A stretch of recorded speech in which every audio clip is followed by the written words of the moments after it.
नमस्कार दोस्तों, स्वागत है आप सभी का एक बार फिर बिंदास खबरें में। जी हां, आपको बता दें कि लॉकडाउन से जुड़ी हुई कुछ बेहद बड़ी और अहम खबरें निकल कर आ रही हैं। जानेंगे एक एक करके विस्तार से, लेकिन इससे पहले अगर आप भी चाहते हैं कि पूरी दुनिया में फैली महामारी और साथ ही साथ आपकी परेशानी भी जल्द से जल्द खत्म हो, तो इस वीडियो को लाइक कीजिए और देखते रहिए।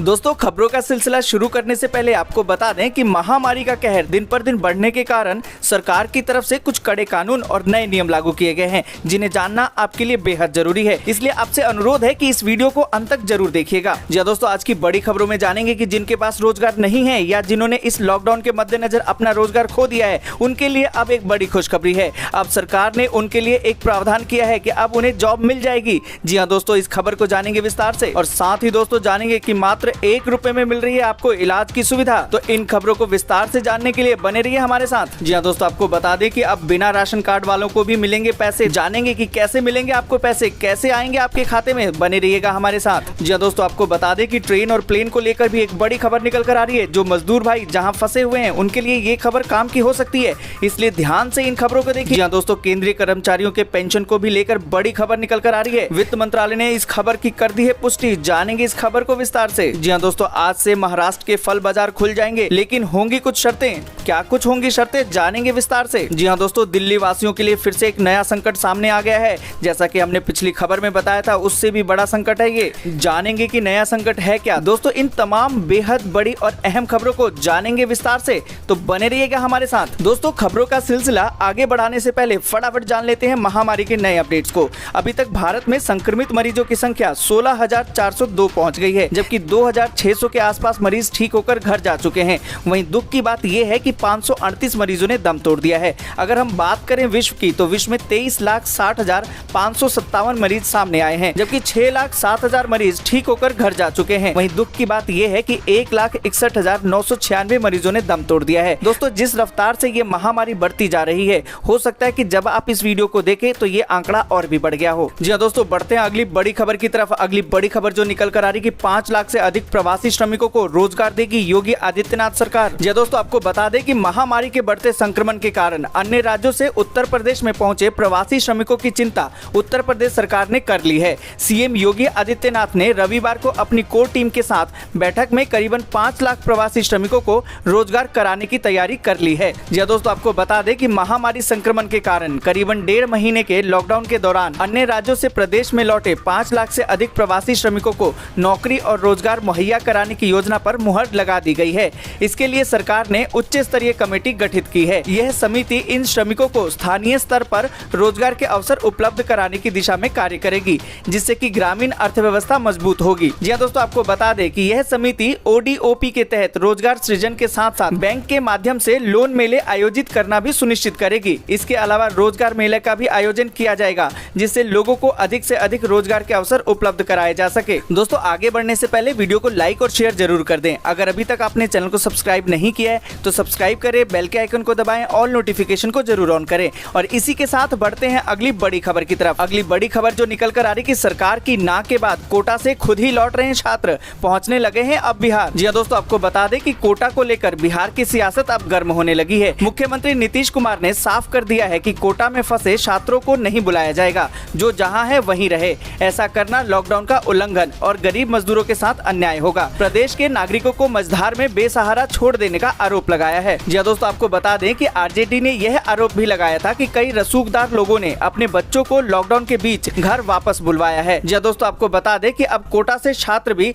खुद से ही वाहन रिजर्व करके वापस बिहार लौटने लगे हैं। जी दोस्तों, आपको बता दें कि महामारी के कारण कोटा में फंसे हुए छात्रों को वापस बुलाने के लिए भले ही बिहार सरकार तैयार नहीं हो रही है, लेकिन जो भी सक्षम है और रुतबे वाला है वो अपने बच्चों को धड़ल्ले से बिहार लेकर आ रहा है। हजारों बच्चों के अभिभावक अपने बच्चों को वापस लाने के लिए गुहार लगा रहे हैं, लेकिन कोई सुनने वाला नहीं है। दूसरी तरफ रसूखदार लोगों के बच्चे प्रतिदिन कोटा से बिहार आ रहे हैं। जी हाँ दोस्तों, ये उन बच्चों के साथ अन्याय है या लॉकडाउन का उल्लंघन? आप अपनी राय कमेंट करके जरूर बताएं। जी हाँ दोस्तों, बढ़ते हैं अगली बड़ी खबर की तरफ। अगली बड़ी खबर जो निकल कर आ रही कि ग्रामीण इलाके में आज से सिर्फ ₹1 में ऑनलाइन ओपीडी की सुविधा शुरू। जी हाँ दोस्तों, आपको बता दें कि कोरोना संकट की वजह से जारी लॉकडाउन के दौरान सामान्य बीमारियों के इलाज के लिए ग्रामीणों को शहरों के चक्कर नहीं लगाने पड़ेंगे। 20 अप्रैल से देश के ग्रामीण इलाकों में स्थित 1.5 लाख से अधिक कॉमन सर्विस सेंटर पर ऑनलाइन ओपीडी की सुविधा शुरू कर दी गई है। ग्रामीण मात्र 1 रुपया देकर ऑनलाइन ओपीडी का फायदा उठा सकेंगे। जी दोस्तों, आपको बता दें कि गृह मंत्रालय के निर्देश के बाद सोमवार से ग्रामीण इलाके में स्थित 1.5 लाख से अधिक CSC काम करने लगेंगे।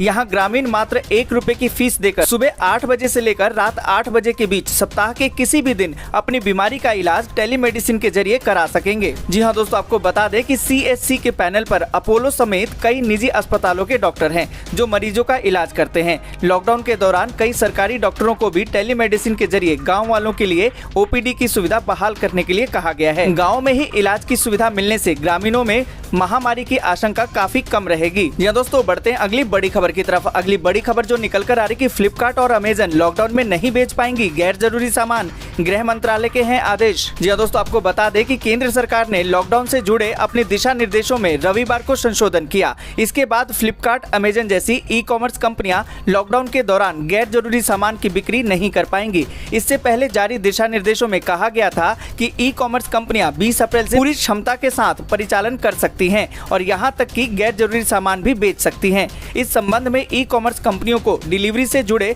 वाहनों की आवाजाही के लिए जरूरी मंजूरी लेने को कहा गया था। ये फैसला बेहद अहम है क्योंकि शनिवार को कुछ ई-कॉमर्स कंपनियों ने खाने पीने तथा दवाइयों के अलावा अन्य सामानों के लिए बुकिंग लेना शुरू कर दिया था। जी दोस्तों, आपको बता दें कि गृह सचिव अजय कुमार भल्ला की ओर से रविवार को जारी संशोधित निर्देश के मुताबिक मंत्रालय ने लॉकडाउन से जुड़े नियमों से इस खंड को हटा दिया, जिसमें कहा गया था कि ई-कॉमर्स कंपनियों और उनके द्वारा इस्तेमाल में लाए जाने वाले वाहन जरूरी मंजूरी के साथ 20 अप्रैल से परिचालन कर सकते हैं। जी दोस्तों, ये खबर आपके लिए इम्पोर्टेंट हो सकती है कि अगर आपने किसी भी ई-कॉमर्स कंपनी से अपनी किसी गैर जरूरी सामान जैसे मोबाइल, टीवी, कपड़े आदि की बुकिंग कराई है तो आपको उसे कैंसिल करना पड़ सकता है और उसका रिफंड आपको मिल जाएगा। और साथ ही दोस्तों, इस खबर पर आपकी क्या राय है कमेंट करके जरूर बताएं। जी दोस्तों, बढ़ते हैं अगली बड़ी खबर की तरफ। अगली बड़ी खबर जो निकल कर आ रही है कि बिना राशन कार्ड वाले परिवारों को भी दिए जाएंगे 1,000 रुपए। जी दोस्तों, आपको बता दें कि मुख्यमंत्री नीतीश कुमार ने कहा कि अब तक 94,85,000 कार्ड धारकों को 1,000 रुपए दिए जा रहे हैं। जिन परिवारों के पास राशन कार्ड नहीं है उन्हें भी जीविका समूहों के माध्यम से चिन्हित करके उनकी मदद की जाएगी। सीएम ने शुक्रवार को राज्य की जनता के नाम संदेश दिया। सीएम ने कहा कि देश में भी महामारी संक्रमण के मामले बढ़ रहे हैं। समाज के हित में लॉकडाउन को 3 मई तक बढ़ाया गया है। हर व्यक्ति का सचेत रहना जरूरी है। सोशल डिस्टेंसिंग ही इसका एकमात्र प्रभावी उपाय है। उन्होंने कहा कि सरकार राज्यवासियों की पूरी मदद कर रही है। बिहार के बाहर दूसरे राज्यों में फंसे लोगों के लिए दूसरे राज्यों से समन्वय करके आवश्यक मदद उपलब्ध कराया जा रहा है। यह दोस्तों, बढ़ते हैं अगली बड़ी खबर की तरफ। अगली बड़ी खबर जो निकल कर आ रही कि फंसे हुए मजदूरों को शर्तों के साथ राज्य के भीतर ही काम करने की मिली अनुमति। गृह मंत्रालय ने जारी किया SOP। जी हाँ दोस्तों, आपको बता दें कि महामारी का प्रकोप थमने का नाम नहीं ले रहा है। इसके प्रसार को रोकने के लिए राष्ट्रव्यापी लॉकडाउन लागू किया गया है। इस कारण बहुत से प्रवासी मजदूर दूसरे राज्यों में फंस गए हैं। वहीं गृह मंत्रालय ने कहा कि लॉकडाउन के कारण देश के विभिन्न हिस्सों में फंसे हुए मजदूरों को कुछ शर्तों के साथ राज्य के भीतर ही उनके काम के स्थानों पर जाने की अनुमति दी जाएगी। जी हाँ दोस्तों, आपको बता दें कि गृह मंत्रालय ने रविवार को राज्यों और केंद्र शासित प्रदेशों में फंसे हुए मजदूरों की आवाजाही के लिए स्टैंडर्ड ऑपरेटिंग सिस्टम जारी किया है। गृह सचिव अजय भल्ला ने हालांकि यह स्पष्ट किया कि 3 मई तक बढ़ाए गए लॉकडाउन के दौरान मजदूरों को किसी भी प्रकार के अंतर राज्य आवाजाही की अनुमति नहीं होगी। जी हाँ दोस्तों, बढ़ते हैं अगली बड़ी खबर की तरफ। अगली बड़ी खबर जो निकल कर आ रही कि 3 मई के बाद भी ट्रेन और प्लेन चलने के आसार नहीं। जी हाँ दोस्तों, आपको बता दें कि शनिवार को ग्रुप ऑफ मिनिस्टर की हुई बैठक से मिल रही खबरों के मुताबिक लॉकडाउन का दूसरा फेज 3 मई को खत्म होने के बाद भी रेल और हवाई सेवाएं नहीं शुरू होने जा रही। आपको बता दें कि शनिवार को केंद्रीय नागरिक उड्डयन मंत्री हरदीप सिंह पुरी ने भी कहा था कि अभी निजी विमानन कंपनियां हवाई यात्रा के लिए टिकट न बेचे। उनका ये बयान तब आया था जब कुछ विमानन कंपनियों ने 4 मई से आगे के फ्लाइट टिकट की बुकिंग शुरू कर दी थी। जी दोस्तों, आपको बता दें कि शनिवार को रक्षा मंत्री राजनाथ सिंह के नेतृत्व में बनी GOM की 5वीं बैठक में इस रिपोर्ट को तैयार करके प्रधानमंत्री नरेंद्र मोदी के पास भेजी गई है। रिपोर्ट के मुताबिक ग्रुप ऑफ मिनिस्टर ऐसी स्थिति में यात्री ट्रेनें शुरू करने के पक्ष में नहीं है। मंत्रियों का मानना है कि रेलगाड़ियों में सोशल डिस्टेंसिंग का कड़ाई से पालन संभव नहीं होगा। सूत्रों के मुताबिक एयर इंडिया और प्राइवेट एयरलाइंस को 3 मई के बाद भी बुकिंग न करने को कहा गया है। दोस्तों, ऐसे में ये खबर आपके लिए इम्पोर्टेंट हो सकती है कि अगर आप कहीं फंसे हुए हैं और रेलगाड़ी के चलने का इंतजार कर रहे हैं तो अभी ऐसा कुछ होता हुआ दिखाई नहीं दे रहा। ऐसा कोई अपडेट आता है तो हम आपको जरूर बताएंगे। उसके लिए देखते रहिए बिंदास खबरें। जी हाँ दोस्तों, बढ़ते हैं अगली बड़ी खबर की तरफ। अगली बड़ी खबर जो निकल कर आ रही कि वित्त मंत्रालय ने कहा कि केंद्रीय कर्मचारियों के पेंशन में 20% कटौती की खबर झूठी। जी हाँ दोस्तों, आपको बता दें कि वित्त मंत्रालय ने रविवार को कहा कि केंद्र सरकार की ओर से लॉकडाउन के दौरान नकदी संरक्षण के लिए पेंशन में 20% की कटौती की खबर झूठी है। जी हाँ दोस्तों, आपको बता दें कि मंत्रालय ने ट्वीट करके बताया कि ऐसी रिपोर्ट आ रही है कि केंद्र सरकार ने पेंशन में 20% की कटौती की योजना बनाई है। ये खबर झूठी है। पेंशन डिसबर्समेंट में कोई कटौती नहीं होगी। ये स्पष्ट किया जाता है कि सरकारी कैश मैनेजमेंट निर्देशों से वेतन और पेंशन प्रभावित नहीं होंगे। जी हाँ दोस्तों, आपको बता दें कि एक सोशल मीडिया यूजर्स के सवाल पर वित्त मंत्रालय ने जवाब दिया। सोशल मीडिया यूजर ने कहा कि पेंशन डिसबर्समेंट में 20% की कटौती वाला केंद्रीय सरकार का एक सर्कुलर सोशल मीडिया और टीवी चैनलों में वायरल हो रहा है, जिससे पेंशनरों के बीच घबराहट पैदा हो रही है। क्या इसमें सच्चाई है? कृपया तत्काल स्पष्ट करें। मंत्रालय के इस ट्वीट को वित्त मंत्री निर्मला सीतारमन ने भी रीट्वीट किया है। जी हाँ दोस्तों, बढ़ते हैं अगली बड़ी खबर की तरफ। अगली बड़ी खबर जो निकल कर आ रही कि महाराष्ट्र में फल बाजार आज से खुल जाएंगे, लेकिन शर्तों के साथ। जी दोस्तों, आपको बता दें कि सरकार ने आज यानी कि सोमवार से लॉकडाउन के नियमों में कुछ ढील देने का फैसला किया है। इसके तहत सरकार कुछ दफ्तरों और कामों को छूट देने जा रही है। इसी कड़ी में महाराष्ट्र सरकार ने फल सब्जी मंडियों को खोलने का फैसला किया है, लेकिन इसके लिए कुछ नियम तय किए हैं। जी दोस्तों, आपको बता दें कि महाराष्ट्र में नवी मुंबई में फल बाजार आज से बिक्री के लिए खुल जाएंगे, लेकिन केवल थोक व्यापारियों को ही फल सब्जी खरीदने की इजाजत होगी।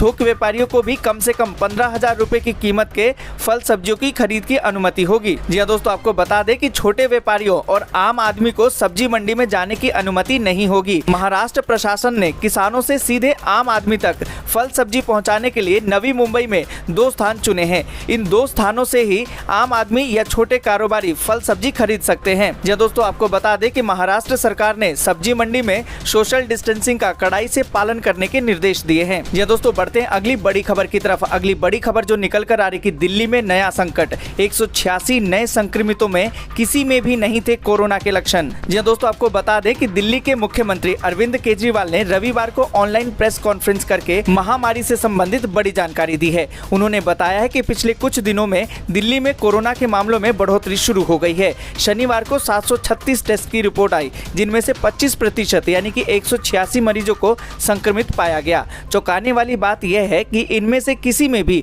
कोरोना संक्रमण के कोई लक्षण नहीं थे।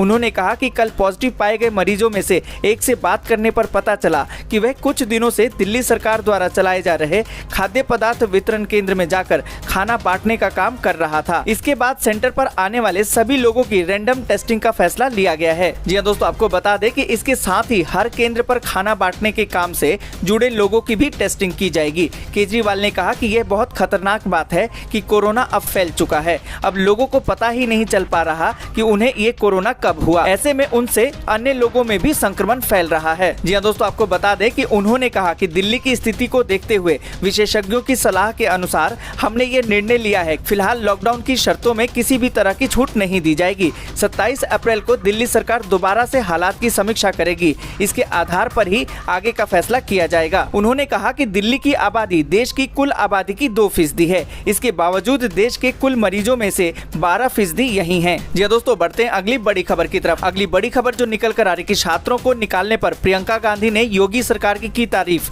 कहा मजदूरों की भी सोचे। जी दोस्तों, आपको बता दें कि कांग्रेस महासचिव प्रियंका गांधी ने राजस्थान के कोटा में फंसे हुए छात्रों को वापस लाए जाने पर उत्तर प्रदेश की योगी सरकार की सराहना की है, लेकिन साथ ही प्रदेश सरकार से मजदूरों की मदद करने और उन्हें अलग अलग राज्यों से वापस लाकर उनके घरों तक पहुंचाने की अपील भी की है। जी दोस्तों, आपको बता दें कि प्रियंका गांधी ने रविवार को वीडियो जारी करके राज्य सरकार से मजदूरों की मदद करने और उन्हें अलग अलग राज्यों से वापस लाकर उनके घरों तक पहुंचाने की अपील की है। प्रियंका गांधी ने जो वीडियो जारी की उसमें कहा कि कई दिनों से यूपी के प्रवासी मजदूर अलग अलग प्रदेशों में फंसे हुए हैं। प्रियंका गांधी ने कहा कि मजदूरों की सबसे बड़ी समस्या क्या है, मजदूरी करने के लिए ये अलग अलग शहरों में गए हुए हैं। लॉकडाउन हुआ है, मजदूरी बंद हो गई है, आगे चलकर राशन भी खत्म हो गया है। अब 6-6 लोग 8-8 लोग एक कमरे में बंद है, राशन मिल नहीं रहा है, बहुत ही घबराए हुए हैं, बहुत ही डरे हुए हैं और किसी भी तरह से घर जाना चाहते हैं। हम इनको दोषी नहीं ठहरा सकते कि आप आप घर जाना चाहते हैं, हम और आप भी अपने अपने परिवार के साथ रहना चाहते हैं।